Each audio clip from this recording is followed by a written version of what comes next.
Let's take a look at this question here from the IGCSE Cambridge Exam Board, which is Singapore O-Level equivalent. They have a very interesting question here whereby you are given the solution of a quadratic inequality, x squared plus ax more than b is x more than 2 or x less than -4.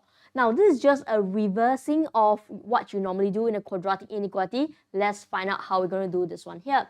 So I know the answer is these two. Let me put them on a horizontal line. 2, -4. Now let's take a look at the quadratic inequality given to me. X squared is positive.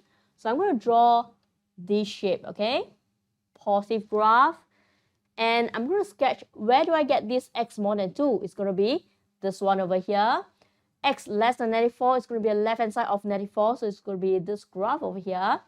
Now I'm going to form back the quadratic curve on my own. If I have a root of 94, the factor will be x plus 4. And it have the root of 2, so the factor will be x minus 2. And the part of the sketch previously that I have drawn is above this horizontal line. So I'm going to put more than 0. So now we're going to expand this quadratic expression here on the left. Let's multiply this out. I have x squared minus 2x, and this one here, I have plus 4x minus 8 more than 0. So look at the question, I'm going to arrange x squared and x term on the left, then constant to the right. So x squared, 4 minus 2, that's plus 2, so I have plus 2x.